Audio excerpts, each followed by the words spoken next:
오늘 말씀은 사무엘상 7장 1절에서 12절 말씀, 목마른 사슴처럼이라는 제목으로 우리가 말씀을 전하기로 원합니다.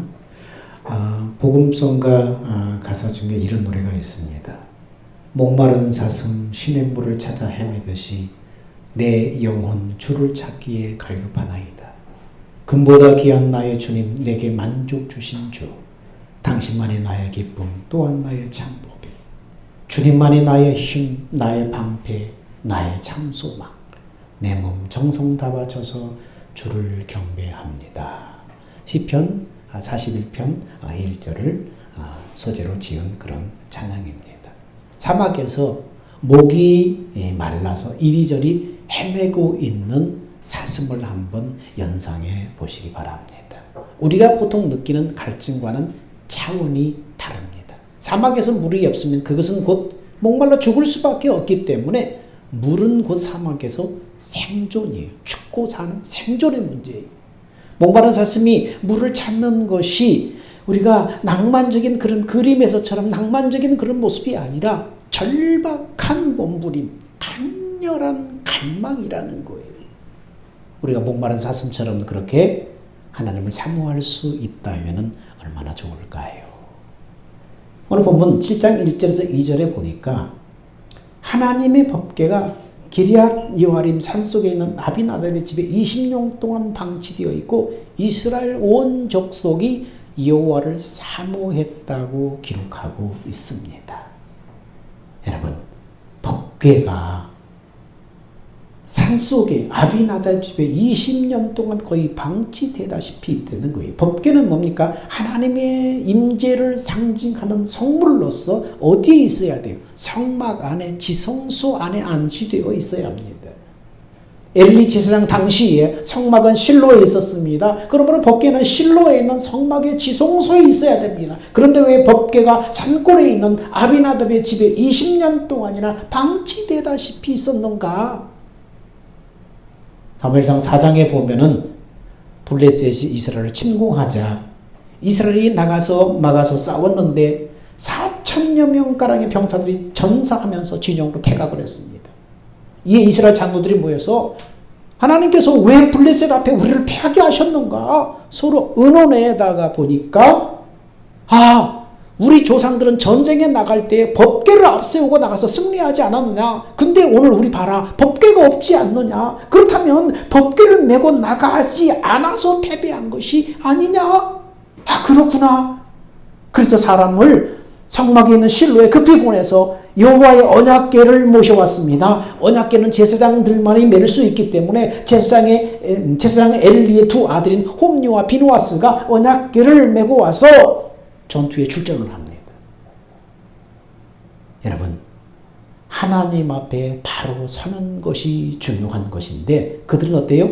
법궤만 앞세우면 무조건 전투에서 이길 줄 알았다는 거예요. 이 법궤가 무슨 어떤 마력이 있는 것처럼 신비한 능력이 있는 것처럼 법궤 자체가 그런 것처럼 하나님 앞에 내가 바로 서고 바로 사는 것이 중요한데 이 법궤만 무조건 앞세우면 전쟁에 이길 줄 알았어요. 그래서 하나님을 배반하고 이방신을 섬기면서도 블레셋과의 전투에서 법궤를 앞세우고 전쟁터에 나가는 거예요. 여러분, 이스라엘은 보기 좋게 블레셋 앞에 대패하고 말았어요. 그들의 기대와는 다르게 이스라엘 백성들은 블레셋 군대 앞에 대패를 하고 말았어요. 하나님의 언약궤인 거룩한 법궤도 이방인들에게 뺏기고 말았어요. 여호와의 제사를 그렇게 멸시하던 홈니와 비누아스도 그 전쟁터에서 죽임을 당하고 말았어요. 그 후에 법궤가 블레셋 지방에 머무는 지방마다 재앙이 임하자 그들이 두려워서 떨면서 속건제를 드리면서 법궤를 마차에 실어서 이 수레에 실어서 이스라엘 땅으로 다시 돌려보냈어요. 너무 두려워가지고. 그러나 법궤가 반환됐지만은 제자를 잡지 못하고 방치되어 있습니다. 성막에 있어야 될 법궤가 산골에 있는 아비나답의 집에 20년간이나 방치할 정도로 이스라엘은 하나님을 멀리 떠나 있었다는 것입니다. 영적인 타락을 말해요. 당시에 이 영적인 타락은 도덕적인 타락으로 연결되어서 그들의 삶은 부패하고 음란한 백성이 되어버린 것입니다. 결국 하나님께서 진노하셔서 블레셋을 비롯한 이방 민족에게 많은 괴로움을 당하게 하셨습니다. 거의 법궤가 20년 동안 방치되어 있는 그동안에 그들도 이방 족속에게 거의 20년 동안에 끊임없이 많은 괴로움을 당하게 하신 거예요. 그러자 이스라엘 백성들이 이제는 7장 2절에 이스라엘의 온 족속이 여호와를 사모하니라 이렇게 기록하고 있습니다. 여기서 사모하니라라는 원문의 의미는 애곡하다, 슬퍼하다 그런 의미를 가지고 있습니다. 신명기와 사사기에 전형적으로 나타나는 이스라엘 역사의 반복적인 순환 패턴이 뭡니까? 이스라엘 백성들이 하나님 앞에 범죄하고 하나님으로부터 징계를 받아서 이방인들이 억압을 당하고 그들이 하나님 앞에서 울부짖으며 구원해달라고 울부짖고 기도하고 간구하고 그래서 하나님이 구원을 베푸시고 이런 순화 형식, 이런 패턴 이것과 일치하는 것입니다. 그래서 1절 2절에 이스라엘이 애곡한 것과 언약궤가 기럇 여림에 20년 동안이나 있었던 표현은 무엇입니까? 이스라엘의 불순종으로 인해서 하나님의 징계가 이방인들을 통해서 20년 동안 이스라엘에게 임했고 이스라엘은 간곡한 심정으로 슬퍼하며 하나님의 구원을 사모하며 간구했다는 거예요. 그 고통 가운데 그들은 애곡하며 슬퍼하며 하나님의 구원을 요청했다는 거예요. 이 사모함 속에 자신을 괴롭히는 블레셋의 위협으로부터 구원해달라고 간절히 부르짖었다는 것입니다. 여러분, 사람은 이 세상에 살면서 누구나 할 것 없이 어려움이 찾아와요. 예수 믿는 성도라고 해도 예외는 아니에요. 성도도 고난을 당할 수 있어요. 어떤 면에서는 하나님을 잘 섬기는 사람일수록 더 많은 고난을 당할 수 있어요. 왜입니까? 마귀는 성도들이 하나님을 잘 섬겨서 구원의 영광에 이르는 것을 싫어하기 때문에 오히려 고난을 더 가중시킬 수가 있는 것입니다. 우린 이때 눈을 들어서 지금도 살아계셔서 택한 자들을 주목하시는 하나님을 바라봐야 돼요. 하나님을 기억하고 우리의 형편과 처지를 아뢰며 하나님의 도움을 청해야 됩니다. 이스라엘 백성들이 20년 동안 그렇게 괴로움을 당하다가 끝내는 눈을 들어서 하나님을 바라보고 하나님 앞에 슬피 울며 애곡하며 하나님의 은혜를 구원을 사모하며 그렇게 하나님 앞에 나갔던 것처럼 우리도 세상 가운데 고난을 당할 때 오히려 예수 잘 믿는 나에게 더 큰 고난이 있을 때에 하나님을 원망하지 말고 하나님을 바라보고 눈을 들어서 주를 바라보며 하나님 앞에 나가야 하는 것입니다.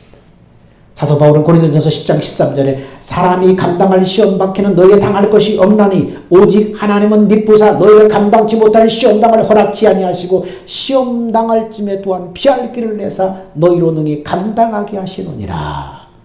무슨 말입니까? 사단이 아무리 환난과 고통 가운데 성도들을 몰아넣는다 해도 그것은 하나님이 허락하시는 범주 안에서만 가능하다는 거예요. 그들을 마음대로 성도들을 시험하거나 환난에 처하게 할 수는 없다는 거예요. 그러므로 우리가 아무리 큰 시험과 환난이 닥친다 해도 하나님에 대한 신뢰를 버리지 말아야 됩니다. 그리고 기억할 것은 하나님 앞에 나가 엎드리는 거예요. 하나님은 고통 가운데 자기 백성들의 간구에 귀를 기울이시는 분이라는 것입니다. 이스라엘은 고통 가운데 하나님의 은혜를 사모하며 하나님 앞에 나갔습니다. 그래서 20년 동안 이방인의 압제로 고통받던 그들이 간곡한 심정으로 하나님의 구원을 사며 간구할 때에 20년 동안 하나님의 때를 기다리면서 사사로 사역하던 사무엘이 드디어 미스바 성회를 소집해서 백성들에게 회개를 촉구하며 일어섰습니다. 사무엘은 사사가 되자마자 제일 먼저 너희가 하나님 앞에 돌아오려거든. 너희가 하나님 앞에 돌아오려거든. 회개에 대한 구체적인 방법을 제시하는 거예요. 너희가 하나님 앞에 돌아오려거든 이렇게 해라. 이방신들과 아스타롯을 너희에게 제거하고 너희 마음을 여호와께로 향하여 그만을 섬겨라. 이렇게 외쳤습니다. 여러분, 이방신들과 아스타롯을 너희 중에 제거하라. 이방신들이라고 표현합니다. 이방 사람들이 섬기는 신들 중에 바알이 대표적인 신이라고 할 수 있는데 바알은 이스라엘이 가나안 정착 초기부터 받아들였던 비를 내리게 하는 농경신입니다. 그래서 이 비를 내리게 하는 농경신인데 그 지역마다 다 이 바알을 다르게 불렀어요. 같은 적이지만은 다른 이름으로 불려졌어요. 그래서 이방신들이라고 복수로 표현하고 있습니다. 이방신들과 그 다음에 아스타롯을 너희 가운데 제거해라. 아스타롯은 바벨론 사람들은 이슈타르로, 헬라 사람들은 아프로디테라는 이름으로, 노마 사람들은 비너스라는 이름으로 이렇게 불렀습니다. 아스타롯은 가나안 최고의 여신으로서 동물과 식물에게 생명을 주는 사랑과 풍요의 여신으로 섬겼습니다. 그래서 이 아스타롯을 섬길 때 이 사람들은, 그 제사의식에 참여한 사람들은 이 생명을 주는 사랑과 풍요의 여신으로 섬겼기 때문에 그 제사의식을 행하면서 성적인 그런 성행위도 거기에 수반되는 거예요. 그래서 하나님은 이것을 가증하게 여겨서 하나님이 경고하시고 멀리하라고 끊으라고 그렇게 경고에도 불구하고 가나안 땅에 들어간 이스라엘 백성들은 이 아스타롯 우상 숭배에 깊이 빠져들고 마는 거예요. 이것들을 너희 중에 제거하라. 너희가 하나님 앞에 돌아오려거든 말로만 하지 말고 형식하지 말고 이것들을 너희 가운데 제거하라. 무슨 말이? 너희 중심으로부터 제거하라는 거예요. 너희 마음 중심으로부터 제거하라. 이것은 우상과 연관된 삶의 방식에서 철저히 벗어나라는 거예요. 이런 삶의 방식을 제거하지 않으면 블레셋으로 대표되는 세속적인 세력으로부터 구원받을 수 없다는 거예요. 우상과 연관된 삶의 방식에서 철저하게 벗어나라. 이런 삶의 방식을 제거하지 않으면 너희를 고통스럽게 하는 세속의 세력으로부터 구원할 수 없다. 너희 마음을 여호와께로 향하여 그만을 섬겨라. 하나님을 섬기는 것과 하나님만을 섬기는 것은 서로 비슷해 보지만 이 둘 차이는 심각한 차이입니다. 그만을 섬겨라. 하나님만을 섬겨라는 거예요. 왜입니까? 왜 그렇게 하나님은 말씀하셨어요? 이스라엘의 문제는요, 하나님을 섬기지 않는 것이 아니에요. 줄곧 그들은 하나님을 섬겨왔어요. 근데 문제는 뭡니까? 하나님을 섬기는 동시에 이방신들도 섬겼다는 거예요. 양다리 걸쳤다는 거예요. 성경은 세상과 하나님을 겸해서 섬기지 못한다고 계속해서 말하고 있습니다. 그러므로 하나님께 있어서는 두 마음은 곧 하나님을 믿지 않는 불신과 다름없는 거예요. 그래서 너희는 너희 마음을 여호와께로 향하여 그만을 섬겨라. 여호와 하나님만을 섬겨라. 오늘 우리 역시 그 옛날 이스라엘 백성들 못지않게 세상에 많은 것들을 여러분 섬길 것들을 두고 있어요. 하지만 알아야 돼요. 우리가 믿고 의지할 대상은 오직 하나. 오늘 우리는 세상의 그 무엇을 섬기지 않고 오직 하나님만을 유일한 섬김과 경배, 의지의 대상으로 삼아야 하는 것입니다. 오늘 우리를 향해서 하나님이 주시는 말씀으로 여러분 받으십시오. 너희 마음을 여호와께로 향하여 하나님만을 섬겨라. 하나님보다 높아진 것이 여러분에게 뭡니까? 하나님보다 더 마음을 뺏는 것이 뭡니까? 하나님보다도 더 의지하는 것이 무엇입니까? 그것이 바로 오늘 우리에게 있어서 우상인 거예요. 근데 하나님은 뭐라고 말해요? 너희 마음을 여호와께로 향하여 그만을 섬겨라.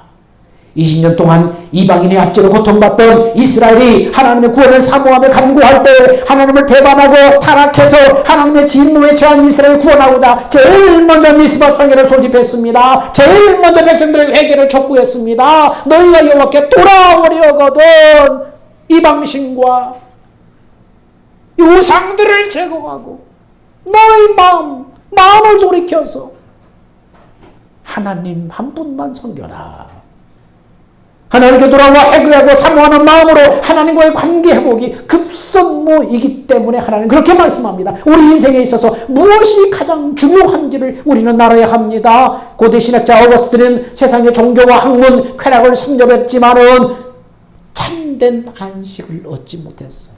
젊은 날 어거스틴은 세상의 종교를 다 돌아다니고 학문을 다 깊이 연구해보고 세상의 어떤 쾌락과 기쁨 거기에 대해서 자신을 막 방임해보고 근데도 그 어떤 곳에서 참된 기쁨과 참된 그 쉼, 안식을 얻지 못했어요. 그렇게 젊은 날 인생을 방황하다가 극적으로 예수님을 만나서 회심한 다음에 이렇게 고백합니다. 하나님이여 당신의 품에 안기기 전까지는 내 영혼은 참된 안식이 없었나이다. 인간은 하나님의 형상대로 창조된 영적인 존재이므로 어린아이가 엄마 품을 사모하는 것처럼 하나님을 사모하는 본성을 갖고 있습니다. 세상이 허탕한 것에 정신이 팔려 살다 보면 인생이 혼란에 빠지게 됩니다. 하나님을 사모하는 신앙을 회복할 때에 비로소는 우리 인생에 참된 질서가 잡히고 우리는 승리하는 삶을 살게 되는 것입니다. 7장 7절에서 11절에 이스라엘이 미스바 성회를 열고 한참 은혜 받고 있는데 이 비무장한 이스라엘을 그 틈을 노리고 이 블레셋이 기습 공격을 해왔어요. 아무런 이 싸울 준비를 하지 않고 지금 성회로 모여서 은혜 받고 회개하고 있는데 이 틈을 틈타서 블레셋에 침공을 한 거예요. 블레셋의 기습 앞에 이스라엘은 아무런 대응도 할 수 없었습니다. 그야말로 속수무책이었어요. 아무런 대책도 세우지 않고 성회를 소집했다고 사무엘을 원망할 수도 있었습니다. 그러나 그들은 그렇게 하지 않았습니다. 여러분, 이때 믿음의 진가가 나타나는 거예요. 믿음으로 시작해서 하나님의 역사를 볼 것인가, 아니면 믿음으로 시작해서 육으로 마칠 것인가, 이때 믿음의 진가가 나타나는 거예요. 평소에는 다 믿음 있는 것처럼 보이지만은 이런 절박한 상황 가운데 처해 있을 때, 아, 그 사람의 믿음이 진짜구나, 그걸 여러분 나타나는 거예요. 이스라엘은 두려웠지만 사무엘에게 기도를 요청하면서 더욱더 하나님을 의지합니다. 하나님을 의지하면서 하나님의 방법을 따르며 살아도 죽어도 하나님만 의지하였습니다. 그러자 전능하신 하나님은 그들의 믿음과 태도를 보이시고 초자연적으로 그들 가운데 역사하셨습니다. 하나님이 우레와 내성을 바라심으로 블레셋을 혼란과 두려움에 빠지게 하시고 그들을 격퇴할 수 있도록 역사하신 것입니다. 여러분, 우리의 상황이 벼랑 끝에 서게 되면은 우리 마음에 여러 가지 시련과 고통을 당하게 돼요. 이런 삶의 벼랑 끝에서는 이 상황을 우리는 진퇴유곡이다, 그 다음에 배수의 진을 칫다, 이런 말로 표현하고 있는데, 이것은 뭡니까? 전진할 수도 있고 후퇴할 수도 없는 이 곤궁한 처지를 말합니다. 모두 다 죽기 살기로 사생결단을 요구하는 것들입니다. 이 벼랑 끝에, 인생의 벼랑 끝에 서게 되면. 그러나 이와 같을지라도 살 수 있는 길이 있는데, 그것은 뭡니까? 바로 믿음의 길인 거예요. 미국의 설교학자 헨리 비처는 이렇게 말했습니다. 우리는 날마다 두 개의 손잡이를 잡고 하루를 살게 된다. 하나는 두려움의 손잡이, 하나는 믿음의 손잡이다. 그렇습니다. 두려움을 따라서 뒤로 물러갈 것이냐, 믿음을 가지고 백척강도에서 한 발자국 내디딜 것이냐, 이러한 결단을 우리가 늘 내려야 한다는 거예요. 우리는 진퇴유곡의 상황에서 믿음과 두려움 가운데 어느 손잡이를 잡을 것인가를 선택해야 된다는 거예요. 인간의 수단과 방법을 의지하는 것이 아니라 오직 나를 살리시는 하나님을 믿고 천길 만길 낭떠러지 앞에서 한 걸음 내디딜 수 있게 하는 믿음으로 나가는 것이 진퇴유곡의 상황에서 우리가 선택할 수 있는 유일한 길인 것입니다. 이게 믿음의 길이에요. 우리도 이스라엘 같은 상황을 만날 수 있어요. 벼랑 끝에서는 상황을 만날 수 있어요. 우리는 믿음으로, 믿음의 손잡이를 잡고 믿음으로 앞으로 나가야 합니다. 큰 승리를 거둔 이스라엘은 그 다음에 어떻게 했는가? 하나님의 초자적인 개입으로 블레셋을 격퇴시켜버린 그런 큰 승전국을 맛본 다음에 이스라엘은 어떻게 했는가? 7장 12절에 보니까 사무엘이 돌을 취하여 미스바와 센 사이에 세워 이르되 여호와께서 여기까지 우리를 도우셨다 하고 그 이름을 에벤네셀이라 하니라. 사무엘은 큰 승리를 거둔 다음에 백성들과 함께 승전 기념비를 세웠습니다. 그리고 그 기념비 이름을 뭐라고요? 에벤네셀이라, 그렇게 명명을 했습니다. 도움의 돌이다, 하나님이 도와주셨다, 그런 뜻입니다. 이스라엘이 블레셋을 격파하고 승리한 것은 그들의 능력이 아니라 전적인 하나님의 은혜였다는 고백입니다. 하나님의 도움이었다는 고백입니다. 그래서 그들은 그 기념비를 볼 때마다 그들에게 베푸신 하나님의 은혜를 기억했을 거예요. 하나님이 도우셨다. 전적인 하나님의 은혜로 승리했음을 알기 때문에 그 승리를 거두었다고 그들은 결국 자만하지 않았다는 거예요. 이와 같이 겸손하게 하나님의 은혜에 감사로 고백하며 그것을 잊지 않으려고 이정표를 세우자 하나님은 그들의 태도를 보시고 그들의 믿음을 보시고 기뻐하시면서 사무엘과 이스라엘 백성들에게 계속해서 복을 이어주셨습니다. 대적들이 이스라엘 백성들 앞에 굴복했어요. 전에는 대적들이 20년 동안 이스라엘을 괴롭혔지만 힘이 없어서 당했지만 이제는 뭡니까? 대적들이 그 앞에 굴복했습니다. 그리고 그동안 빼앗겼던 이 회복이 지경이 다 회복이 됐어요. 잃어버리고 뺏기고 억울했던 거 하나님이 다 회복시켜 주셨어요. 그리고 평화가 이루어졌습니다. 이제는 서로 전쟁이 아니라 대적과 주변국과 다 평화가 이루어졌다는 것입니다. 이 말은 하나님이 함께 하심으로 세상 사람들로부터 인정받고 정정받도록 만들어 주셨다는 것입니다. 여러분의 인생에도 이런 승리의 기념비가 계속 세워지기를 축원합니다. 송정미 전 숭실대 음악교수는 한국을 대표하는 CCM 가수입니다. 그래서 미국 뉴욕 카네기 홀의 무대를 빛낸 보석 같은 목소리의 그런 소유자로 우리는 알고 있습니다. 초등학교 때 신앙에 열심히 였던 그녀는 찬양 사역자의 비전을 품고 연세대 성악과에 입학을 합니다. 근데 목에 혹이 생기고 성대 결절이 와서 성악시험을 볼 수 없을 정도가 되었습니다. 의사는 2달 동안 목을 전혀 쓰지 말라고 당부했는데 평생 노래를 못할지도 모른다는 그런 절망 가운데 빠져들었습니다. 그녀는 매일 피아노 앞에 앉아서 눈물을 흘리며 간절히 기도했습니다. 근데 그는 끝내 건강한 목소리를 회복되지 못했습니다. 그런데 그는 지금 여전히 혹이 있는 그런 성대로 노래를 합니다. 어떻게 된 걸까요? 하나님을 사모하며 간절히 기도하는 가운데 꾀꼬리 같은 육의 목소리가 아닌 영으로 노래하는 법을 깨닫게 되었던 것입니다. 그래서 이 대학 시절에 이런 감정을 담아서 작사 작곡한 노래가 그 유명한 축복송입니다. 때로는 너희 앞에 어려움과 아픔이지만 담대하게 주를 바라보는 너의 영혼 우리 볼 때 얼마나 아름다운지, 너의 영혼 통해서 큰 영광 받으실 하나님을 찬양. 오 할렐루야. 너는 택한 족속이요 왕 같은 제사장이며 거룩한 나라 하나님의 소유된 백성. 너의 영혼 우리 볼 때 얼마나 사랑스러운지, 너의 영혼 통해 큰 영광 받으실 하나님을 찬양. 오 할렐루야. 여러분, 이 노래는 16개 언어로 번역되어서 지금도 세계 많은 사람들에게 은혜를 끼치고 있어요.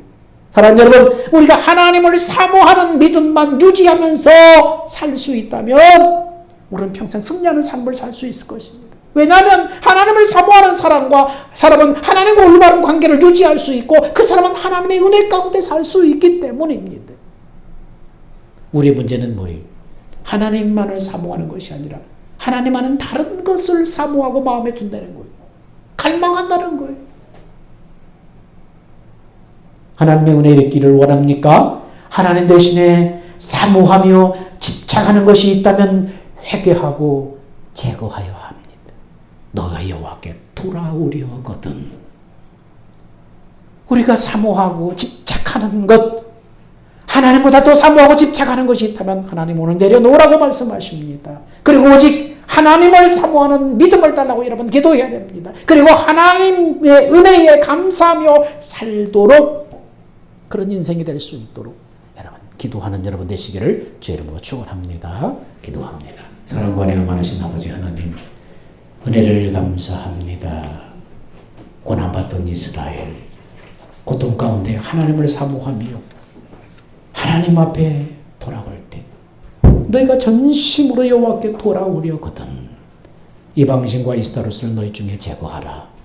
너희 마음을 여호와께로 향하여 그분 한 분만을 섬겨라.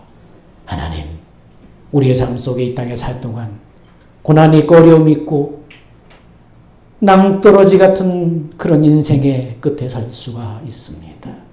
하나님, 그때 우리는 어떻게 해야 됩니까? 하나님 앞에 돌아오게 하옵소서. 하나님을 사모하게 하옵소서.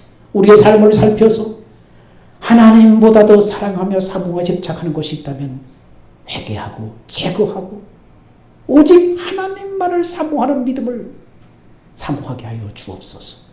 그래서 하나님의 개입하심으로 하나님의 놀라운 그 은혜를 경험하는 하나님의 사람들 다 되게 하여 주옵소서. 생명 되신 예수님의 이름으로 기도하옵나이다. 아멘. 다 같이 기립하십시다. 주님 다시 오실 때까지.